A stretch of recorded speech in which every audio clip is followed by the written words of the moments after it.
Mm. So, two questions. One, which page? Your Before Twitter we get page? started, Okay. we just went live on Facebook, so I want to welcome everybody to the discussion. We Okay.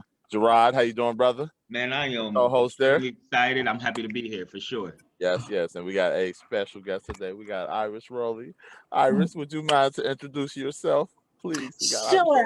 I am the Iris Roley. I am Jesse Rowley's wife. I'm the mother of Rakai Davi and Kari and Jemai Roley. We are the owners of Roadshow Awards and Graphics, the only Black engraver in the region. So you want to get some trophies and promotional items, all the apparel, signage, come to us. We just celebrated 20 years in business. We were inducted into the Black Business Hall of Fame, the African American Chamber of Commerce. We were the Black family last year for the Black Family Union, and I have been the project manager for the Cincinnati Black United Front on the collaborative agreement, which was the federal lawsuit where we sued the city, the police, and the Fraternal Order Police And for the racial Fraternal Order profiling. Police. Yes. Yes, Okay. yes, sir. Yes, Great. Well, thank you. JeRod, take it away. Yeah, so I kind of want to pick up to where we just left off. So if we weren't recording before, Ms. Rowley, would you mind kind of repeating what you were doing prior to jumping on this Zoom call with Maurice and I? Prior to this, the Cincinnati Black United Front, Leaders of the Free World, the Ohio Justice and Policy Center, and the Cincinnati Economic Advancement Initiative, we host a live Zoom call every Friday. We've been doing it since March of last year, since the pandemic told us to go in. And we've been doing Policing in the Pandemic Freedom Fridays. Today, we had the honor of being joined by the Deanna R. Hoskins. She is president and CEO of Just Leadership USA. Deanna is homegrown. Deanna started the Hamilton County Office of Reentry here. She left several years ago to join the federal government under 44, and then a negative 45 was elected, and she found herself in a domestic violence relationship, got kicked out the White House, and decided to go into the nonprofit sector where she is today. And so today we were talking all things prisons, corrections, and reentry. So if you're interested in what Deanna has to say, because she is our guru on that, please go to my Facebook page, The Iris Roley, and you can see it in its entirety. But I will tell you two, dear brothers, her challenge today to us was to challenge the federal government, our state, senators and representatives to abolish the 94 crime bill. Great. Yep. That's what we be doing, y'all. That's amazing. That's amazing. And we're looking forward to doing that. So for those who don't know, and correct me if I'm wrong, Ms. Rowley, one of the ways that we can do that is by writing into our senators, holding them accountable as well. We can go to, and it's as easy as going on Google, finding out who your local senator, your state representatives are, writing into them to challenge or to abolish the 94 crime bill. What do you feel like the impact of that is writing into our senators? Do you feel like that actually has impact, Mo? Before we go there, just in case someone doesn't know, can you tell us what the 94 crime bill was? Just in case. Well, here's what I'm gonna do, because I want to get to what I want to get to. Of course. So which role does the 94 crime bill rolled us into this? And the 94 crime bill had the whole crack cocaine sentencing, which was showed a disparity against African Americans who were smoking crack. There were also additional provisions around sentencing and those things. It's a whole host of things. And so I don't want to underscore its significance. What I'm going to say to you all is have Deanna on your show. What I will suggest to you all is, now that we're connected, to have all of the state reps come on here and talk to you about the connection to the 94 crime bill and what is on the records, what is on the books in the state of Ohio, that the 94 crime bill is still negatively impacting African Americans, especially Black men and children now. So those are the things. We'll do that. So I know you're anxious, as are we. So I want to give people a little bit of background. So was it last week or the week before last, we had Gabe Davis, who is the executive director of the Citizens Complaint Authority, CCA, of Cincinnati, on here. We put it on the Facebook page, and immediately afterwards, Iris Roley has something to say about it. She's like, I Absolutely. need to speak on this. And as you mentioned earlier, and I don't think people Tell the understand whole this. story, right? Go ahead. Yeah, Yep. yeah. And I don't think people understand the significance of the role that you play. So for those who don't remember or too young to remember, in 2000, Timothy Thomas, even prior to Timothy Thomas, though, there were, I believe, at least 5 situations or 5 interactions where police had shot or It done was more something than illegal, murdered, right? Mhm. Unarmed Black people. And then Timothy Thomas was the tipping point. And you have been a local legend, right? Just a legend, not even local, a legend, legendary in moving the community forward. So you were in and you helped establish the collaborative agreement with the Black United Front. So when the collaborative agreement kind of birthed CCA, and when Gabe was not on, kinda. It the did. collaborative agreement birthed. Thank you. Thank you. Yes. Birth. And see, this is how your ancestors are. They're not gonna let you get away with any slight. Oh, you know what? Because people love to, if you don't know the history, it's important. And I wanna roll the dial back because it's important that you understand the righteous indignation of your people.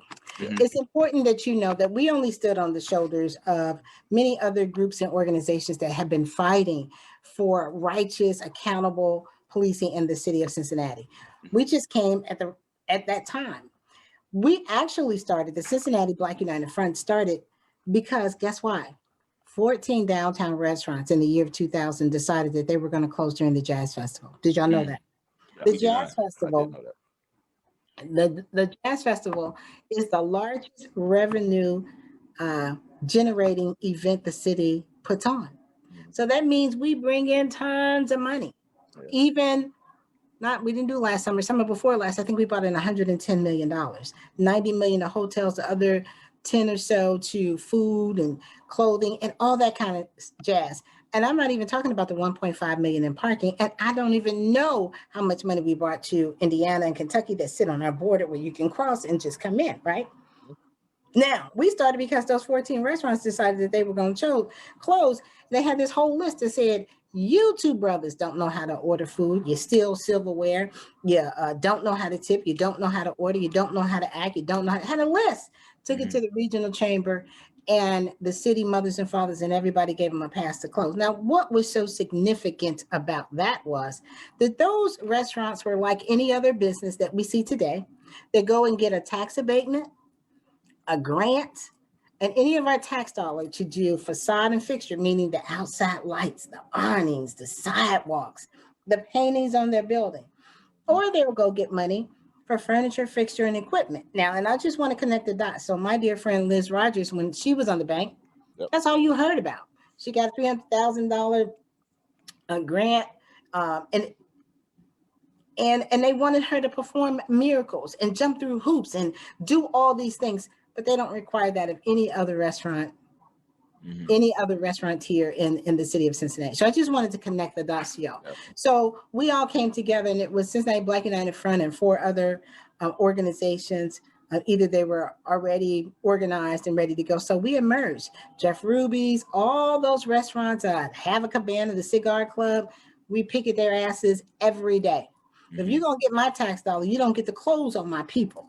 So that was the summer of 2000. Fast forward to November of 2000, November 7th, I do believe, we had what we call 2 and 24.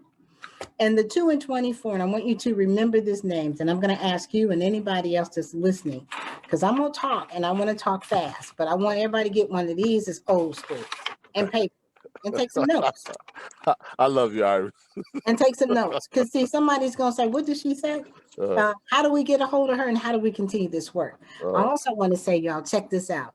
This is the 20th year for the collaborative agreement. Can y'all believe? Do you know what I'm talking about? Yes, that's We've amazing. been at the table for 20 years, so we made that thing happen so Gabe Davis could sit here and have a conversation with you. As a matter of fact, I helped hire Gabe. I sat on that interviewing committee. That's why this thing is so significant. Now, so the restaurants did their thing. We were fighting with them, and they were going crazy. November 7th, we had 2 and 24. So significant. That Roger Owensby Jr., and Jeffrey Irons was first. And Jeffrey Irons was a brother who suffered from mental health issues. Stole something from a local grocery store Police ensued him. Next thing you know, he's hiding under a car. He gets shot and murdered. Come on, y'all, for some food. And the brother has mental health. Okay, I'm not gonna cry. I'm gonna try to stay focused. And then we have Roger Owens P. Jr. Dear brother, home 6 months from his second tour of duty. Second tour. Walks to the store, which is 2 blocks from where my business sits today. Right on the corner of Seymour and right. Seymour and Langdon Farm. Yep, absolutely. Seymour and Langdon Farm. Shopping, came home to his daughter, whom he had been raising, who he had left with his parents, because he was the dad taking care of his daughter. Roger Owens B. Sr. And he goes to the store, and as what police have done before, identified him as being somebody that they were looking for. And if you've ever seen the video, and it's part of our Cincinnati goddamn documentary, the name is derivative of Mississippi goddamn. So you got to understand where the goddamn comes from, because people get all, ooh, what does that mean? Right. Well, because we have been tragically killed, maimed, traumatized, terrorized by the people who are supposed to protect us. So sometimes you got to say a cuss word or two. Sometimes you just got to cry. Sometimes you just got to laugh to keep from crying. And sometimes you got to do all that from retaliating in the most negative way. But we won't talk about that yet. That revolution won't be televised. Now, so 2 and 24 happened in the Black community. They were calling us and they were saying, hey, Cincinnati Black United Front, y'all loud, y'all boisterous. Y'all seem to have some righteous indignation and some loyalty to the Black community. Can y'all figure out what's going on? And we said, hell yeah. Not even knowing that the true sense of what we were getting ready to embark on was going to be as ginormous as it had turned out to be. And when I tell you all that I was born on the front line, my family had been a family that's been out fighting for the rights for African Americans, not just in the city of Cincinnati, but across this nation. So it is in my DNA. I don't know how to act but to fight for us.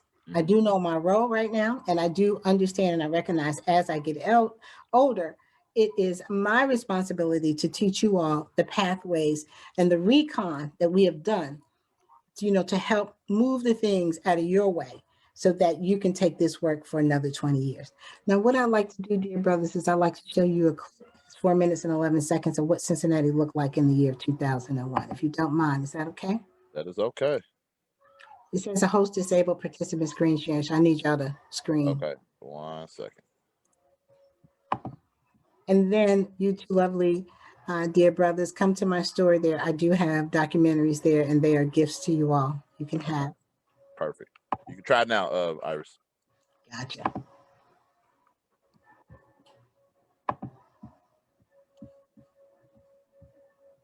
How do where's the audio? Isn't there an audio button somewhere? Try to hit the play button and see if it'll go ahead and play. Okay.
Hey, can we pause it real quick so we can get some audio? I'm not getting audio. Are you all getting audio?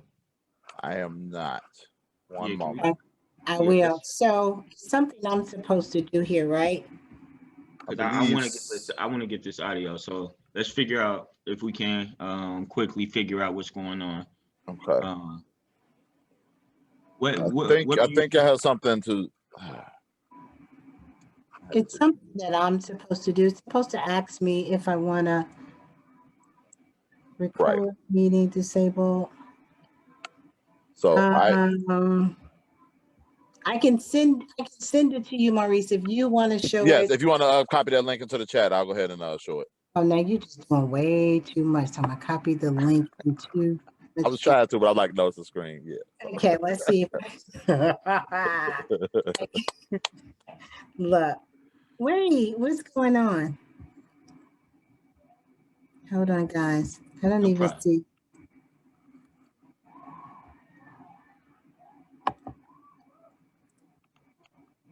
Give Maurice, no. I don't want the link up top. If you take that link up top, the Vimeo link up top, and just copy and paste that into our chat. Yeah, I don't even. So let me stop sharing so I can get back to the chat. Okay. How about that? And then I am going to. There you go. Okay. Bam. Okay. Go ahead and share my screen. And don't forget, you dear brothers, you all have a video at Roadshow waiting for you. Okay, I'll be there. I'll be there. You'll see me soon. All right. Can you all see my screen? Yes. It says you started screen sharing. Okay. And the beginning in the black is tech talk, so you have to listen to this. Okay. Hopefully this lets me play as well. So. All right. Can you make it full screen? Thank you.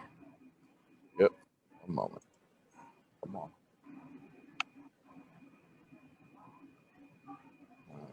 Come on, man. This is. Can y'all hear that? No, we can't. Okay. This documentary was made while you're doing that. Nope, still can't hear. There's talk. It's talk in the beginning of the darkness.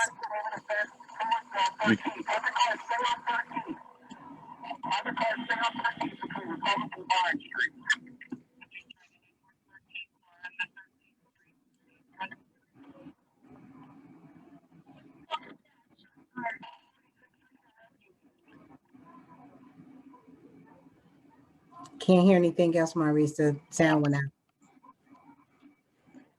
Okay, so can we just let the visuals play, and can we just continue?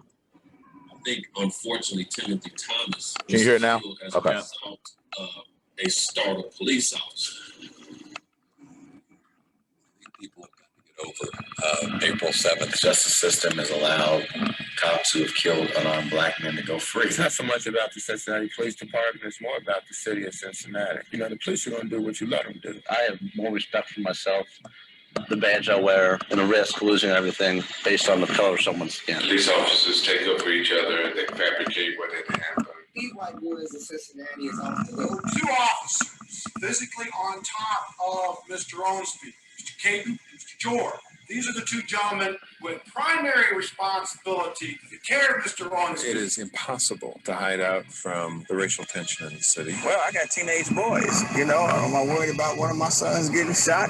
You know, I cannot find an honest explanation why you couldn't wait out a mentally ill person who has been cornered and why you have to shoot. The bottom line is, here was Roger Onsby Jr., unarmed, and he died either by a chokehold gone bad or by police officers howling on him. The attitude of most young people on the streets is just that, like, fuck the police, you know? Like, what the fuck are these cops doing automatically, you know?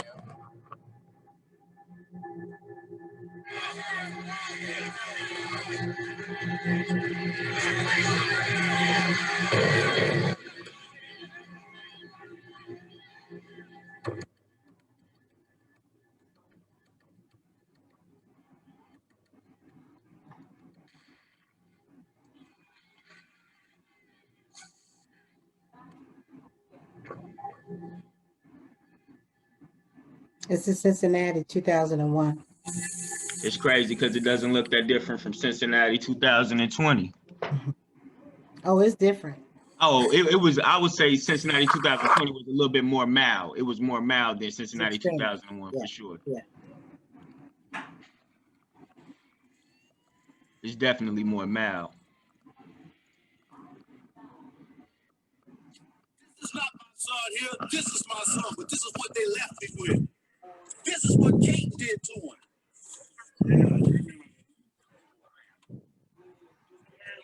So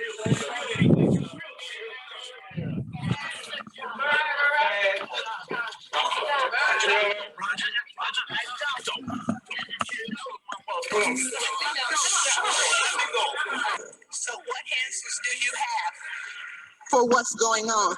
It's not the first, second, third, fourth, fifth, sixth, seventh, eighth, ninth, or 10th time this has happened. This is my other son. I know he has a ticket. Is he gonna die too?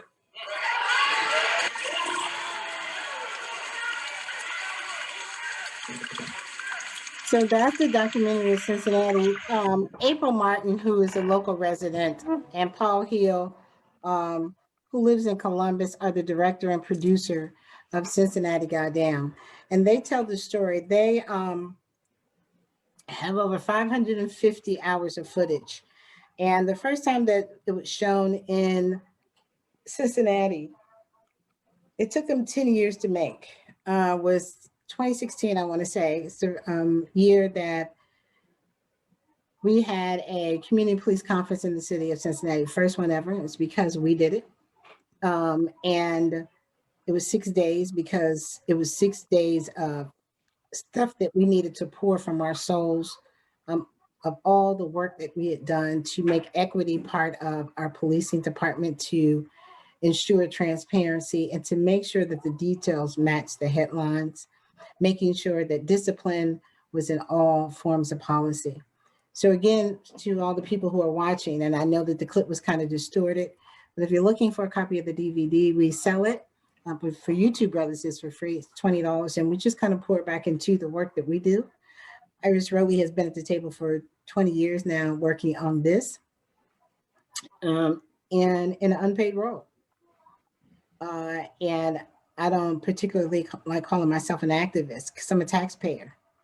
And the taxpayer has more power than an activist. And let me tell you why. In the city that is uninsured, where everything comes out of your pocket as a taxpayer, you are the boss. You get to demand what you believe you want to see from any of your city offices, not just policing, community, economic development, transportation, all of these things. You are the boss. And seeing that we are close to being the majority of the city, we need to really think about right now, because we don't have a lot of time. We just had an administration, federal administration, that didn't give a damn about us. And we need to get together and stop this bickering about I ain't my ancestors. No, we know you ain't, because you all couldn't have endured enslavement. And so those ancestors died for us to be where we are right today, to continue on the fight, because that's all you're going to do is fight and then pass it on and hope and pray that it's better for your children and your grandchildren. So come on by. Well, make sure you socially distance and you have on a mask. And if you want a DVD and to see the entire Cincinnati Goddamn documentary, it is interesting to know. When I show that 4-minute, 11-second clip to people, and I've traveled the country talking about the collaborative agreement in the 20 years, trying to get Black folks to do what we did in Cincinnati. And what we did in Cincinnati was different than what you've seen across the country. And myself and Reverend Damalish III and my husband and Dwight Patton and Jelena Frierson and Marjorie Mosley, Victoria Strong, Brother Darrell, we all became a unit. And people wanted to know who the hell was the Cincinnati Black United Front. And how are you all so righteously indignant that y'all gonna sue the Cincinnati police? Now, let me tell you, not everybody wanted us to do that. Not everybody thought that that was the right thing to do. Now, whether it was from fear, lack of motivation, non-understanding, we got that, don't do it. But we were determined because we knew we needed to do something, and the community asked us to do something. So what did we do, you ask? Let me tell you. We decided that we were going to take this on and that we wanted to do it differently than what it had been done in other cities. We were coming off of Pittsburgh, and we seen their consent decree and what had happened. And we knew that we wanted to do something different. We knew that we wanted to make sure that Black people were in the center of designing what police accountability measures look like, any strategies around crime, part of hiring and firing. We could sit at the table, part of designing what the independent oversight looked like. We wanted to write it. And so we had already been meeting, and we were meeting around this, and we had these two white guys that would come to our meeting. We met every Tuesday at New Prospect. And being as righteously indignant and Black as we were, we was like, no, we need some Black attorneys. We need that lens to have some color in it. We need people to understand what we're talking about and know and feel our pain. These two, excuse me, white guys, they kept coming. And they would always have these 3 big white binders. Excuse me. These 3 white binders. And we would be like, well, what's in a white binder? Until one day somebody said, give them a listen. One of those attorneys was Al Gerharstein. The Al Gerharstein. Yeah, Al Gerharstein, yeah. The other was Scott Greenwood. He was an attorney for the ACLU. And they came with a 33-year history of policing in the Black community. So when we took a step back and said, okay, these are some guys we need to have. They were both civil rights attorneys, and they knew that they needed us, and we knew that we needed them. But we also needed a Black attorney to make sure that all this was right. And so as you saw, Kenneth L. Lawson, a legal eagle litigator, top litigator in the city, became the 3rd part of our dream team. So we had Al Gerharstein, Scott Greenwood, and Kenneth Lawson. But before we did all that, we were still kind of wrangling with the restaurants that had closed on us and said, you know, Black people, y'all don't get to come in our shit. Oh, excuse me, sorry, our stuff. So we let the other organizations handle and work that out while we embarked on singularly focusing on this particular issue called public safety and policing. So we knew that it was going to take dramatic steps to get somewhere, to not be like what other cities had designed, to ensure that we were in the forefront of whatever was done. That was huge, guys. It was huge. And like I said, not everybody wanted us to do it for fear of retaliation or whatever. Just, they didn't want us to do it. So we lost some friends along the way. You lose friends, it's okay. So what we decided and what we knew that we had to do is we had to come up with a plan. So it was my job as project manager to design a plan for us to see what was really going on with the Black community and police. With the state statute being you can only go back 2 years to file a lawsuit or whatever, we needed to see exactly what was going on. I don't know about y'all, but if you can look at me, there's nothing about the winter time that I like at all. I love being kissed by the sun. I love everything warm. I love it. I don't like no rain, wet, cold rain. I don't like no sleet, no snow, none of that.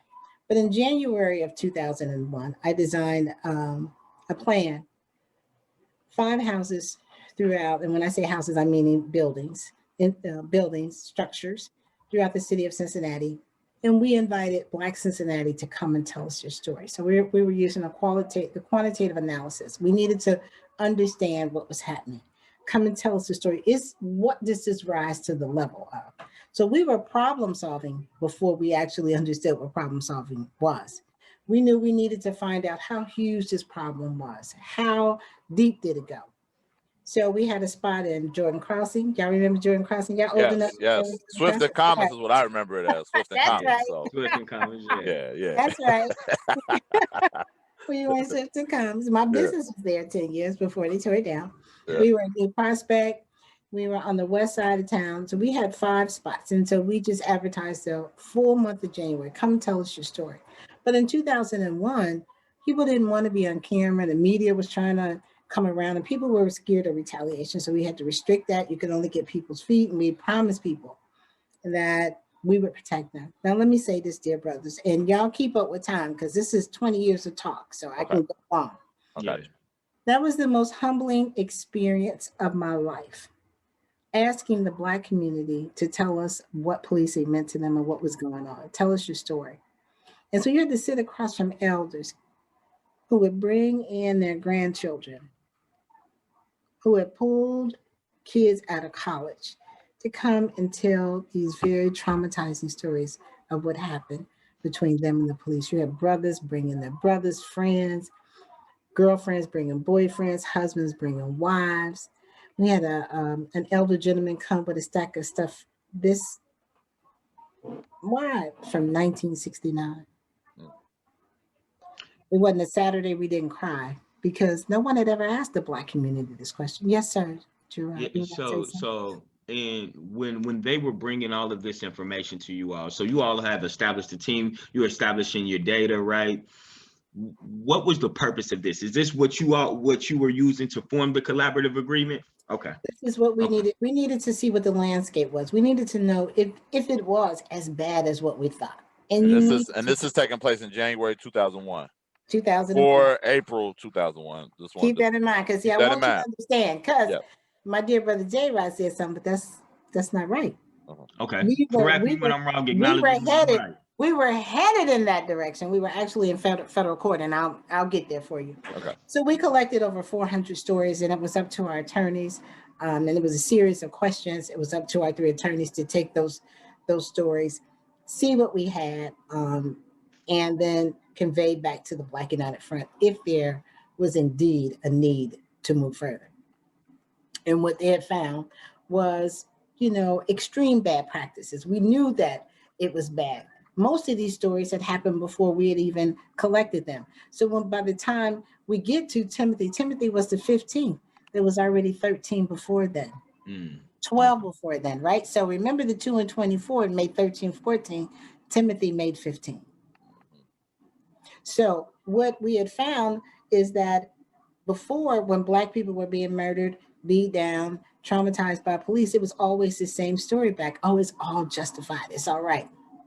The difference is now is that there is a preliminary press conference, and I'm going to drunk drive in and out, and then another one within 24 hours. So you can get all of the details. So we could, compare apples to apples. So you can say what happened then to what happened now. We collected over 400 stories. We weren't trying to hear that everything was okay or was justified. We weren't trying to hear that. No. None of those stories made sense. How are Black people, any different than non-Black people with mental health issues? How are Black people any different than non-Black people who steal food from the grocery store? And why must we be the ones that are shot, killed, dead, maimed, beat, traumatized to the point that you just go, for what? For all of that? So we collected over 400 stories. Our attorneys whittled it down to the most egregious 16 that they could verify. There were already cases inside of the Sixth Circuit District Court. And Judge DeLotte said to us, to the federal judge, bring the cases to me and let's form a class action. The class action is, are you ready? It sits inside the collaborative agreement. It goes like this. The class reads, all African Americans and or Black people who are perceived as such and who live and walk on the streets and thoroughfares of the city of Cincinnati who come into contact with the Cincinnati police and or their agents. That's the class. Mm-hmm. There is no other class and no other document in no other city and no other town like the one in the city of Cincinnati. Mm-hmm. Now, so we collected the stories. Our attorneys took the most egregious 16.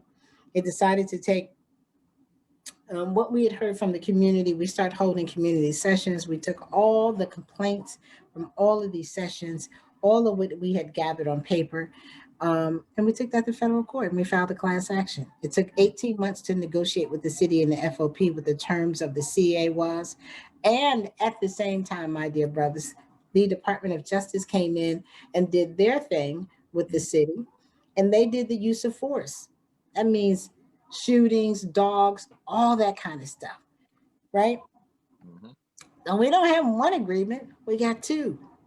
And they are like this, they are intertwined. We have the collaborative agreement and the memorandum of agreement, right? And they weave in and out, so you can't separate the two. So it took us 18 months. We sat in a room. Delina Firestone was our negotiator for our team because there was tears to this. And even as we were getting to that point, the city would drag its feet and do something silly, or police would do something silly. Oh, let me take step back to my dear brother JeRod. We filed our, can I share something real quick? Yeah, Can I please. share this? Yeah, one moment. Yeah, there we go. Okay. We filed, I meant to, how can I make this go? How do I make it go? Oh, yeah, We can I see see the it. PowerPoint. Yep, We can there you see go. See it? Yeah. Yep. There's our 15. This is what we weren't happy with what we were being told. We listened to our community. As I said, we had the 33 years trace of history unrest from the race riots in 67 to 2000. And those were the flashpoints in history. What we found was 13 blue ribbon panel reports, 13 sets of different broken promises. This is why I'm telling you, only thing we did was come up next. That's all we did. Came up next and said, we ain't scared. Black lives mattered then. In the 6 years before the collaborative agreement, Black men were being killed by the Cincinnati police. So we knew that there was no trust. We knew that the community had to be in the room, and that the people had to hear, the powers that be had to hear the people. I'm trying to get to somewhere. This is us the day we filed our federal lawsuit standing in front of City Hall. Is that you in the back with the glasses? And we were looking at our vice president because he was running down the street trying to get to us. So the white gentleman standing in front of me, that's Al Gerhardstein. The sister in the middle is Jelena Frierson. The other white guy on the other side of her is Scott Greenwood, B. Jackie Swapshire, and then Brother Ben behind. And so I wanted to show y'all that so that you understand this. The history behind it, right? Absolutely. The history behind it. And I can appreciate that. There's some things I really want to get to because we're getting low. Yes, so sir. I want to get to a couple things, right? So, and it directly has to do with the collaborative agreement. So I'm glad you gave us the history behind that. What are your thoughts on where the Citizens Complaint Authority stands today? Because I know that I think in June you were speaking with WCPO because they had just furloughed 3 employees total, 2 who worked, and the leader of the CCA. So tell us why. No. The leader, she left to go to Fort Worth.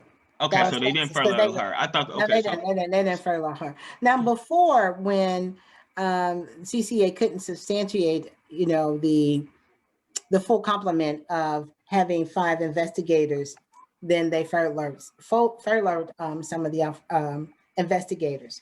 We fought to get the money back into the CCA. We fought all summer long. We asked for $200,000. We did. And so it got back, but that's not the full complement of where it could be. I think, because I heard you ask that question, because the investigators have dual responsibilities. They don't just go and investigate, but they are the independent arm that is supposed to keep the data, to do the recommendations as what we have been talking about all summer long that CPD had not looked at and had not brought into their complement to even review to say, we're going to do this or do that. They're supposed to do the research on what is happening nationally. So there are additional things in administrative code that we wrote that we wanted them to do. That's why it is essential to have all 5 investigators. What do I think about it? I think that it is as great as we want it to be. Okay. It is up to us to ensure that people know. So like you just said, you may not have been old enough to know that there's a Citizens Complaint Authority. My youngest son was 7 years old when we started this. He'll be 27 in August. And so I spend a lot of my time, which I shouldn't have to do because all parties signed on to the agreement, meaning the city and the FOP and the police. We all are supposed to be advertising the use of the Citizens Complaint Authority. So I thank y'all for doing that so that young folk can know that that entity is there to take it seriously. Here's what Gabe didn't say, is that if you need to file a complaint, make your way to the NAACP. If you're not for certain what you need to say, make your way to the NAACP. You can come to Roadshow, call Iris Roley, email us at cbufleadersfreeworld@gmail.com, and we will assist you. But here's what I will say, and I don't like saying this because Black people are the only group of people that have to do this. If you find yourself in an entanglement with an officer that just seems to be unreasonable and can't hear you, de-escalate yourself first, because the goal is to make it home alive. That's the goal. But I want you to be so aware of your surroundings and what's going on around you that if you can't get a name, just in case you run across an officer that's bold enough to tell you, I'm not going to give you my badge number, my name. There's 5 numbers on the side of that car. Memorize them. Memorize where you are. memorize what is being said, but de-escalate yourself first, because you're dealing with people who are trained to tell a story. And if you want to help us hold them accountable, we need you to train yourself to tell the story. If you find yourself in that predicament, I'm not wishing that on anybody. I wish we didn't have to have this conversation, but if you need help, I am here. There are a group of us that are still working hard to ensure that. And I wish that we had that across the city. And that's my challenge to you all. That's why I said I need y'all, because I can't see and hear everything. And not everybody feels the need to talk, but we need for especially young brothers to tell the story. I want to jump in on your mindset, right? You said de-escalate yourself first. And I speak to some of my peers, right? Like, why should I have to do that, right? So, but I'm glad you said that, right? So you can make it home. Has that always been your mindset, or did you grow and develop that mindset? Hell no. Great question. No, hell no. See, sometimes I still go crazy. I'd be like, you got to talk to me. I got to talk to myself. Like, all right. Right. But I think they run my license plate and say, that's her. We don't want no smoke, huh? No smoke. And I've had some smoke. I've had to have some, it was kind of tense a couple of summers ago. The FOP president, in my opinion, was trying to put a target on my back because we were fighting and advocating for the honorable judge. Dan Hills, right? Mm-hmm. Okay. And so we went to Judge Dinkelacker's house and we protested, and he wanted to single me out. And he tried to get me kicked off this process that I volunteered for. And nobody put me there but the community. Community said, this is our representative. So you can't kick me out of something that my community put me in.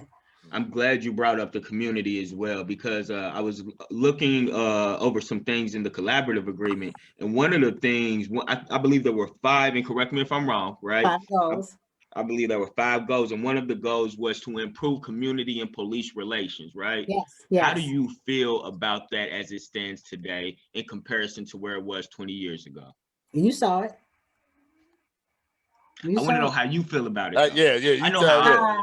How do you? You know what? And I know that people ask that question, and many media folks say, "Don't you think?" And I'm like, "Yeah, well, that's on for my community to tell me. I can't be the arbiter of that. I can't that decision. You know what I'm saying? I got to hear that from y'all."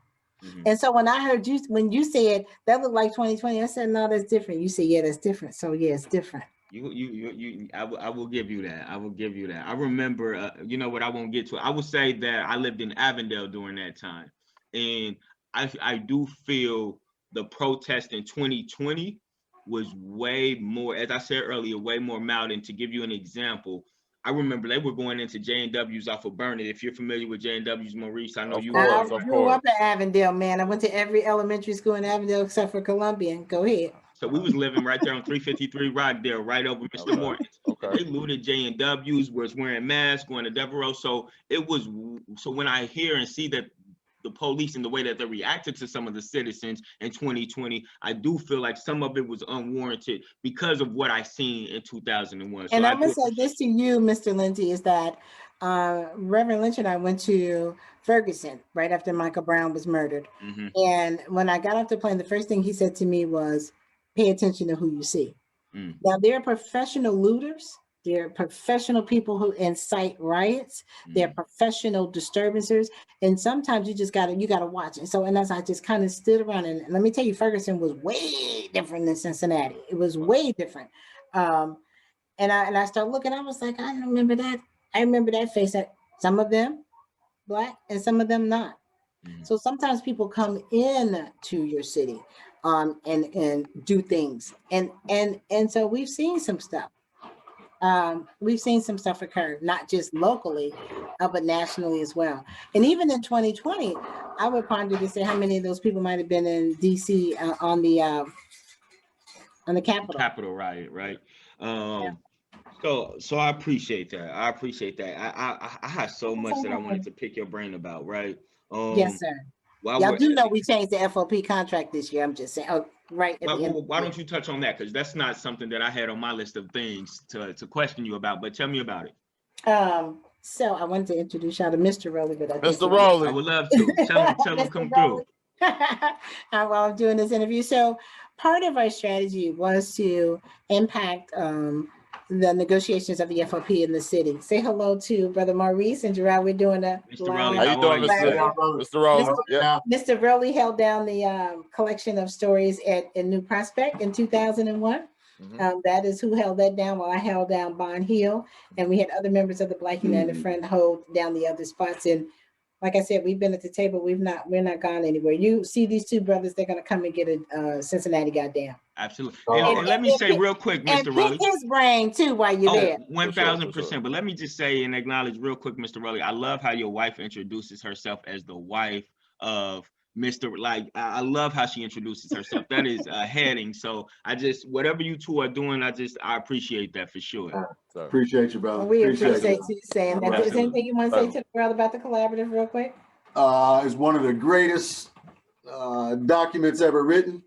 And it was born out of one of the greatest events, democratic events that ever took place in Cincinnati. And that is ordinary Black people who said enough is enough. And who just went for it and said, we got to do something for our community, and went to the judicial branch of government to get it done. So we went right from the street to the big time. And here we are 20 years later. There we go. And we appreciate all the work that you all did for us, for paving the way for sure. So thank you both. And let me tell you this too, Lindsay and Maurice. Thank you, sweetheart. You can stay, you can leave, whatever you like. Let me tell you this though, and we'll get back to where we are today. But we were studiers of history, of movements. And so we use the tools of the trade. And so when people talk about, oh, that's old school got you to new school. What is a lie down, or what would they call it when they lay down? It's a sit in, laying down. Yeah, so we use tools and tricks. So not only did we go to federal court, not only were we in the streets, but in order to bring Cincinnati to its knees, we enacted a sanctions and boycott on travel and tourism. You ask the fathers and mothers how much money did we cost the city. The same jazz festival that the white folks didn't want to serve the Black people who were coming was the same thing we shut down for 3 years to get to this particular point. So there was a lot of sacrifice, Maurice and JeRod. There was a lot of sacrifice, a lot of people. The first person that said they weren't going to cross our picket line, y'all probably won't believe it, but it was Bill Cosby, Mary J. Blige. I remember that. The National Baptist Convention didn't come here. And this was way before the internet. This was we had MySpace, but this is way before we all had access to the internet like we do. So I just wanted to inject the strategy to get us to this point. But to get to how we got to negotiate terms inside of the FOP contract, because federal oversight ended in 2008. But the parties have been at the table since then. We're not leaving. We can't leave because we know once we take our eye off the prize, things will go backwards. And not to say that things haven't gone backwards. Some things have slipped by us.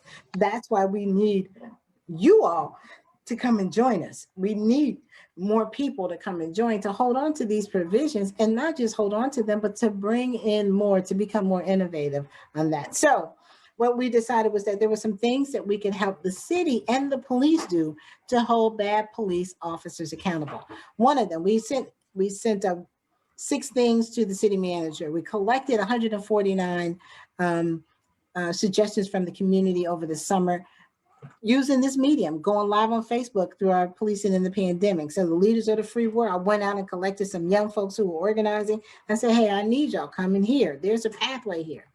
And so we had the interim city manager on, Ms. Paula Muthang Boggs. And I said to her, we got some stuff that we want to negotiate in the contract. She said, send them to me. Oh shit. She said, send them to me. So we sent her 6 things. We got 3 things. We got 1 thing in its purest form that we're extremely happy about, 2 in moderation. And then the other 3 we're still working on, see if we can get some things done. But they're in the FOP contract. Maurice and JeRod, I don't know if there's any Black-led Black group that's ever been able to impact it. And one was arbitration. If you ever Gabe talked about that a little bit as well. They will tell you that arbitration, it has been a hindrance to get rid of officers. And sometimes it's just what they negotiate. So you got to know all these. And this is the peer arbitration, correct? Well, so let me tell you. So inside of arbitration, well, one, we want an arbitration to go away, period. We want it, if Maurice fired JeRod, we wanted it gone, because we would see officers get fired and then go to arbitration and get their jobs back. And then guess what would happen? We would have to pay for when they were off, and we were like, well, damn, we got to pay in trauma, we got to pay in death, we got to pay in fear, and we got to pay you again to come back. Man, Black folks, we are dynamic. Let me tell you, because we have withstood some stuff. And so we said we want arbitration gone. But what they did is said, okay, so Maurice is a bad apple and he acted out this year. We're not going to remove arbitration. We're just going to modify how it's done. So in the past, the FOP would go get the arbitrator. They would go get JeRod and say, JeRod, arbitrator, can you come and arbitrate these cases for us? And everybody, you know, you want to be an arbitrator. If you certified, you're an attorney, you got the training. I don't know if they get paid, but you wanted to be that. Right. So if I get to pick you, guess what? Your arbitration decision is going to be in my favor. Mm-hmm. So what the city did, and when we are happy that they did do this, that they came up with this system and said, well, we're not going to get rid of it. And I guess that happened in negotiation. That's one of the things we didn't get because we wanted to be in the room to see it go down, but we didn't get to be in the room. But they said, okay, so we're not going to remove it, but we're going to take it from 1 arbitrator to 3. We're going to have all parties select out of 15, and the 3 arbitrators that we do select, all of their decisions will be anonymous. Bam. I was like, wow, I didn't think of that. Right. It gone, right? So it's going to be anonymous. That removes the opportunity to opportunity of retaliation and to go out and shop for arbitrator. Because if I could go get my own judge and jury, mm-hmm. I would too. So we removed that. The other thing that we got removed inside of the negotiation was the peer review. Peer review is huge. So any officer that got disciplined and had 56 hours of discipline or something like that, where you had to go do something, I could go to you. If I got the chief said, Iris, you're disciplined, I could come to my 2 fellow officers, Maurice and JeRod, and say, hey, the chief gave me this, and guess what y'all could say?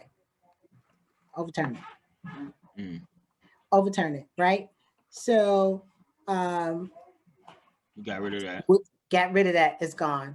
The other thing that we wanted that supports the city and the police of getting rid of bad apples is the expungement record. So if Maurice and JeRod doing something bad and you got dinged for it, before it would stay on your jacket 3 years. The city did something. We wanted it to stay in the jacket forever, especially those incidences that were, between citizens and police forever. They made it 7 years. Bam. We was cool with that. It's a 3-year deal. We need to make sure that it doesn't go away. We need to monitor it for the next 3 years to see how it works for us. But this gives the city the tools to get rid of bad officers so they don't come back. Because I think people really, thought arbitration was not real. No, it is real. Mm-hmm. And you can go to it and get your job back. So we are happy about that. And we're excited. And we still need the community to come help us monitor these things so that things don't go backwards, as I said.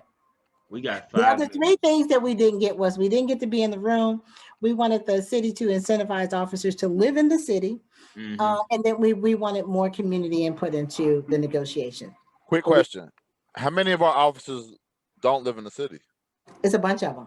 It's a bunch of city employees that don't live in the city, which is a drag because it's like 5,000, 6,000 employees. And if you thought about it on a tax base, those taxes would come back into the city. Now, on the policing level, and I believe inside the contract, it says something around you can live in any county adjacent to Hamilton County. So that means you could live in Kentucky or Indiana. Right. Okay. Go ahead. But that's a state issue. So we're going to take that issue up too this year. So that's why we need help. Okay. I got 5 minutes. I got 5 more minutes with you, right? Yes. I got one question, and then I'm gonna give you the floor to say whatever you like. Okay. What do you think, from your experience, are the tools and the keys to get citizens to mobilize? And let me elaborate just a little bit more. Not only mobilize, right? Because these events had people mobilize. But one thing that I noticed in the summer of 2020, when all of these things were happening, there were people. It was separate. So there were a lot of people who wanted to do things. There were people who wanted to defund the police. There were people who wanted to abolish the police. All of these things I'm just letting you know some of the rooms that I was in, but it was not separate agendas prevented people from working together. So how do you get people to organize, to mobilize, to strategize, and to just stay connected? I can't hear you. Hold on, let me unmute. I'm sorry. No, you're good.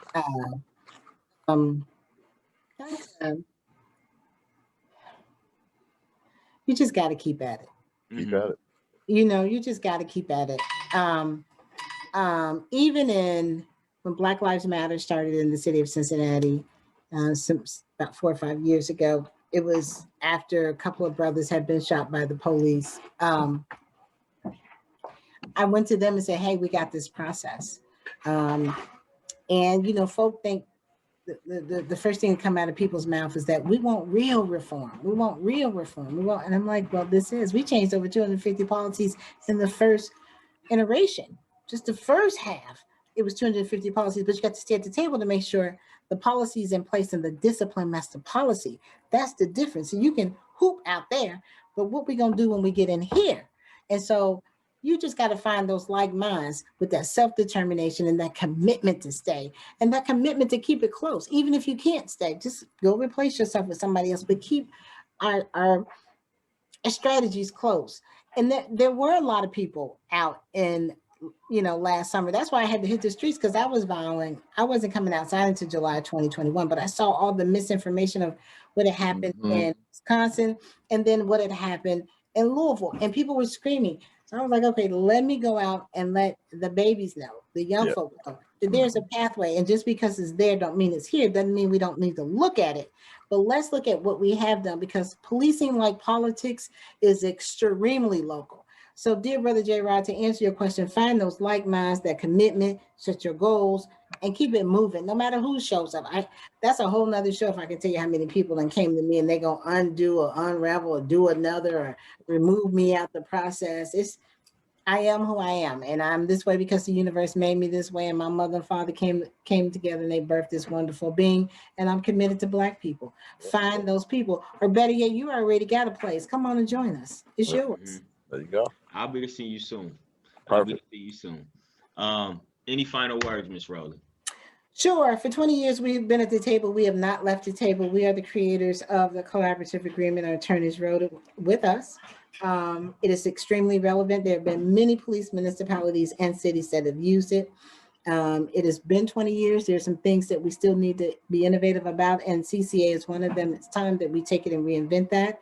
We finally do have an executive director, Gabe Davis. They have the 5 compliments. We need to keep our eyes on them, make sure that they are doing what is their charge inside of Administrative Code 28. But again, if you ain't scared and you all things Black like I am, and you don't mind fighting and doing the damn thing for my grandkids, because I now have grandkids. There you go. Let's be about this life. Email us, cbufleadersfreeworld@gmail.com. Come and see us. Well, let's wait until we open up, because I'm scared of COVID. But we can talk in these mediums. We can have private conversations. We are working right now. And as I said, we've impacted the FOP contract. We got 3 pieces of legislation out. We just helped write the language on no-knock warrants, although we're not asking to ban. We did a deep dive into 12.700, the police policy code around warrants. And it's not just about no-knock, it was about raid warrants. And even though it wasn't a priority for us, we helped Councilman Silbach rewrite that language. We brought in a national organization, and we believe in looking at what's going on the national lens as well. We here and we're about that life, so come and join us. We appreciate you. We appreciate you. I appreciate that. Don't forget to come and get your video so you can. We certainly will. We certainly will. Thank you, Iris. Thank you for joining us on the discussion. Again, we provide this medium to just give information from 2 young Black brothers. Again, appreciate you so much. You can't keep muting yourself. And he's doing something, he's fixing something. I don't know. Okay, but thank you so much, and we will definitely be to see you. JeRod, you got anything else you need to say? Roast Show Awards on Langdon Farm. What's the address, and what hours are you all open? We are open 10 to 6 Monday through Friday. We're at 2206 Langdon Farm Road in the beautiful community, Bond Hill, Roseline Pleasant Ridge Golf Manor. yeah, one of those. Yeah. And let me say this to you all: our business sits in the vicinity of 5 different police municipalities. So part of our goals this year for the Black United Front is to move some of these strategies of the collaborative into the county. We have some commissioners that are interested in that. We need y'all's help around this. So come on. I'm gonna get you my contact information. We're gonna exchange contact information just so we can stay in tune with each other, support each other, right? Mo, thank you for setting this up. Thank you for everything you've done, my brother. I appreciate you dearly. Certainly. Hey, thank you all for joining the discussion. This will be live on Facebook. I mean, it has been live on Facebook, so the link will be there. I saw the discussion513.com, the website. It's there as well. Yep. So perfect. Thank you, Ms. Rowley. Please feel free to share. Thank you, dear brothers. Have a wonderful night. Be powerful. Enjoy your weekends, okay? And JeRod, where you at? You in where you at? Hey, don't worry about where I'm at. We'll talk offline. I'll talk to you later. All right, have a good one, brother. All right, you too.